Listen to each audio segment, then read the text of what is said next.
Welcome back to, let me restart. Welcome back to Crack the Packers podcast.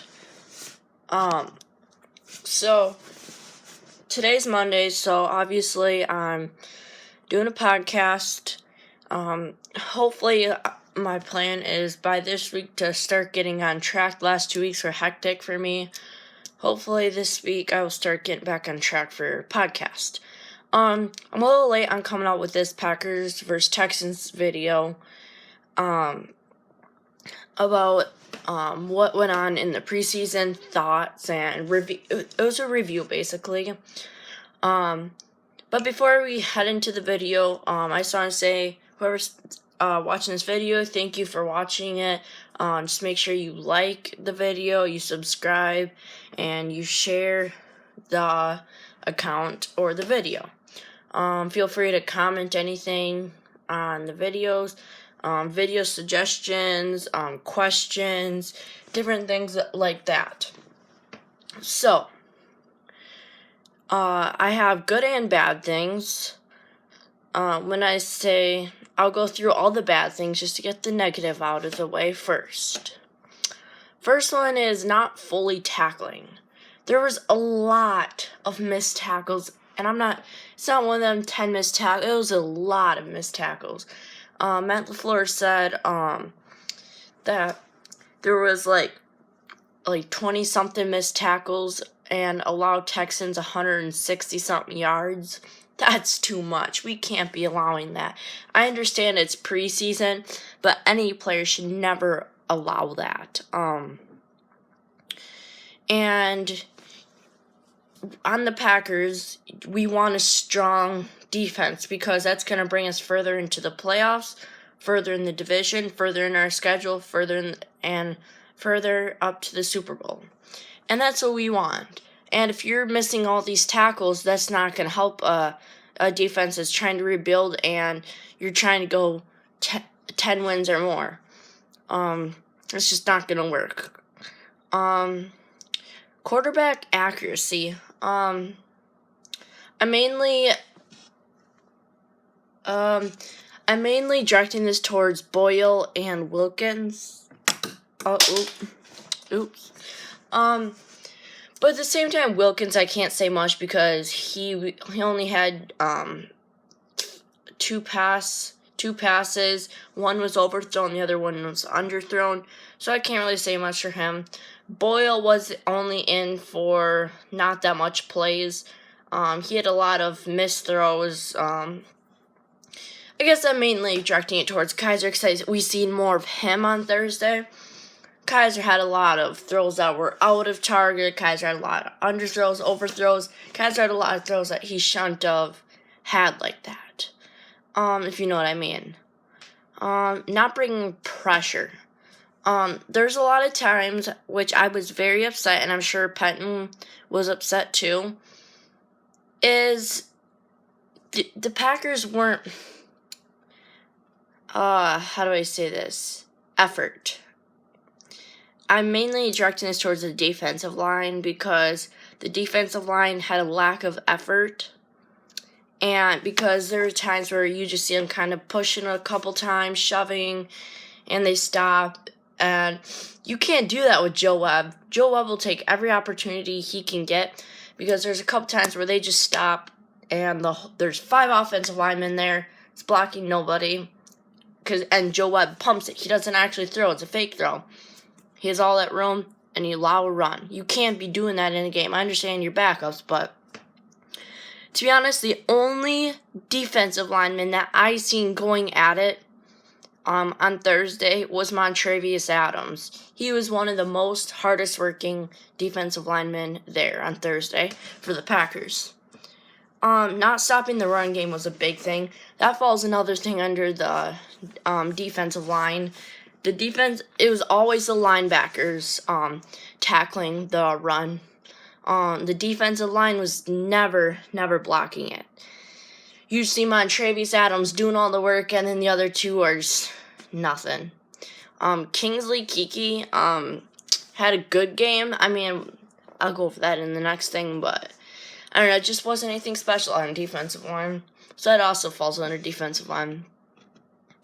Packers also didn't get a good run game going, so we couldn't stop the run game and we couldn't get one going.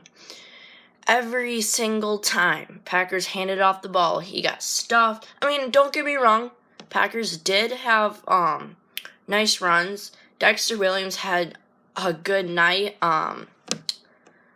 but it's just not what I expected from the run game, and I know Packers can do more, and I know Matt LaFleur addressed it with the Packers, and hopefully that will change. So yeah, not closing the pocket for a quarterback to sack them.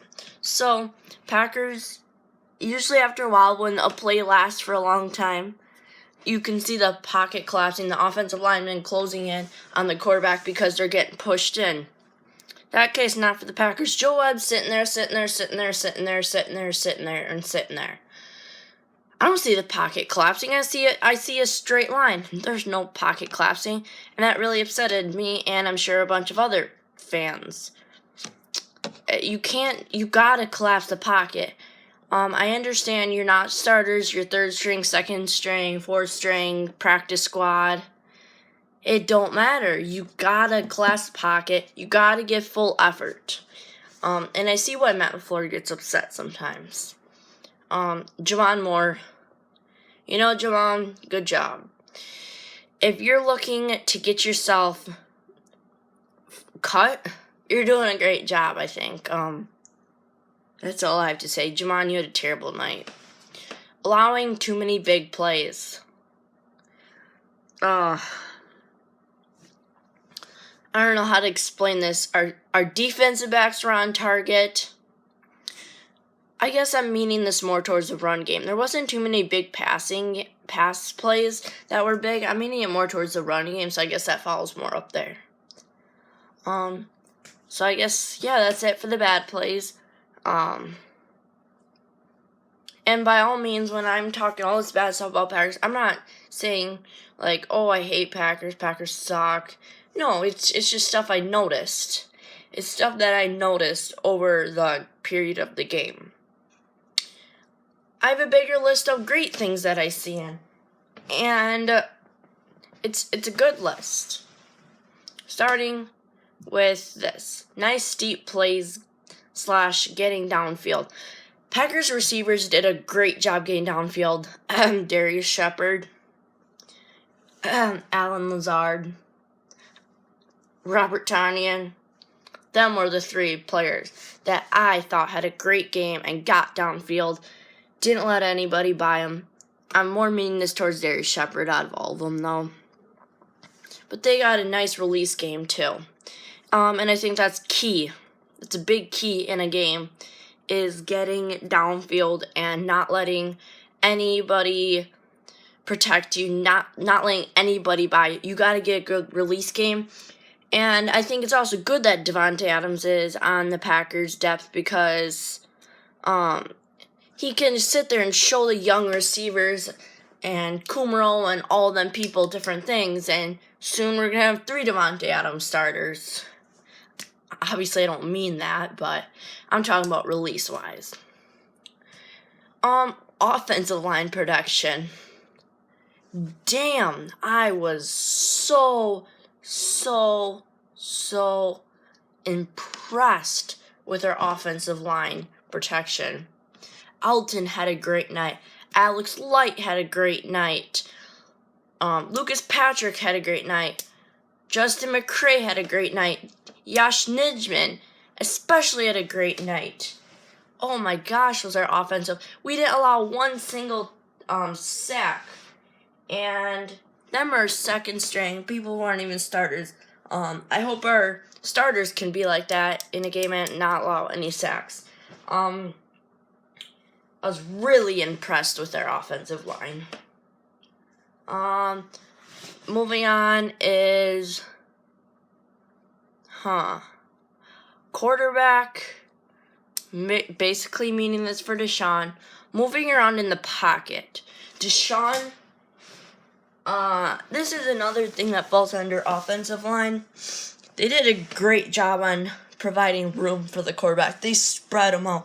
They did a nice job knocking over the defenders, and I think Green Bay's offensive line did a great job. So Deshaun had room to look, and he had enough room to pass. He had enough room to move around. He had enough room for everything.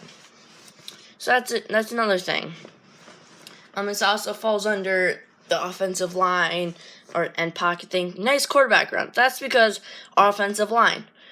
I think Deshaun Kaiser at one point ran for 30 yards. That's a long run. I mean, and Deshaun is fast.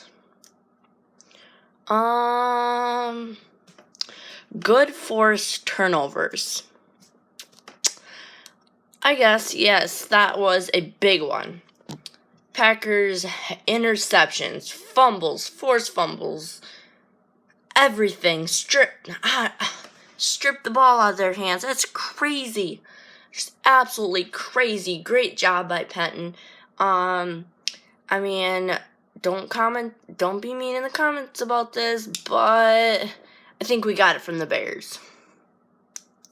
The Bears that you see are always reaching their hands and ripping the ball out. And I think Penton looked and he's seeing that the method was working, so I think he kind of used it from the Bears.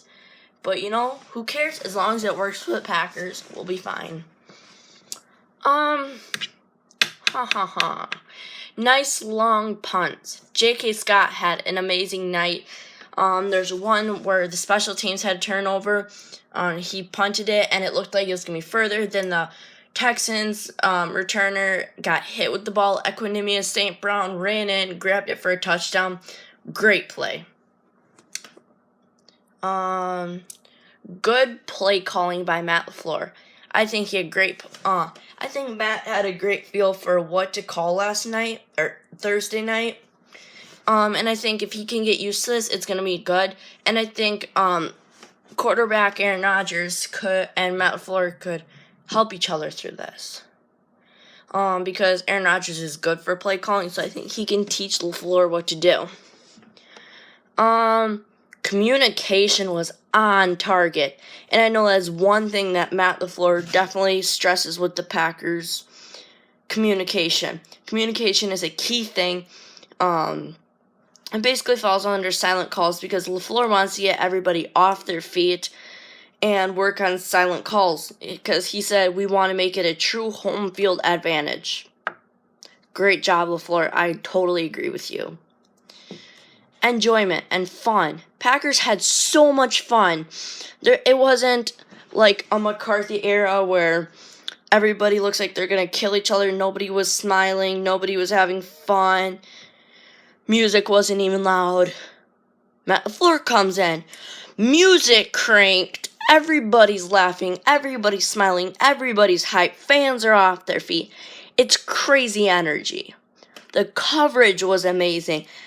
Cornerbacks, safeties, everybody was on target, knocking down balls, intercepting. Quarterbacks, seeing everybody. That's because, again, the offensive line. The offensive line. Open up pockets so they can see them. And the reason why I'm so excited about the offensive line is because this is the first time I've seen good performance from our offensive line in a very long time. Awareness was great too. Packers with McCarthy, they didn't look behind them. They don't look on the side of them. They don't look in front of them. They just made plays. Now with LaFleur, oh gosh, no. I just dropped something. Now with LaFleur, they came in and they're aware of everything. They look on the sides before they make plays. They do that stuff so they can make big plays, small plays, first downs, and everything. Deshaun Kaiser had a great night. Kadar Holmad had a great night. Rashawn Gary. So I want to talk a little bit about him before I end the video. A lot of people are like, oh, Rashawn didn't have a good night. Rashawn didn't do this. Rashawn didn't deflect anything. Rashawn didn't have a good sack. Rashawn didn't collapse the pocket. Rashawn didn't get around the offensive line. Rashawn. But people, you know what? Ty Summers got a lot of praise. 10 solo tackles. But he gave up a big play. He gave up 2 of them. In fact, he allowed 50 yards. 50 yards. He still got praise. Did Rashawn miss any big plays? No. Instead, he almost had 8 sacks that night. There was times where there's 8 throwaways. I'm reading this right from Packers website. 8 throwaways Joe Webb had to throw. All from Rashawn Gary. All. Rashawn was leaping. And if Joe didn't throw the ball away, Rashawn would have sacked Joe Webb. And that's a great performance by Rashawn Gary. There's almost 5 deflections by Rashawn Gary. Rashawn did a great job collapsing the pocket. I don't see anything wrong that Rashawn Gary did. Rashawn Gary threw the Texans way off. Rashawn Gary had a solid night, and I'm very happy with Rashawn. I was very happy with the Packers in total. I think our defense needs to work a little bit on tackling, but overall I was happy. Packers came out with a win, and I was really excited. But thank you for watching this episode of Week 1 preseason review on Crack Packers Podcast. Like always, like, subscribe, share, comment, and see you next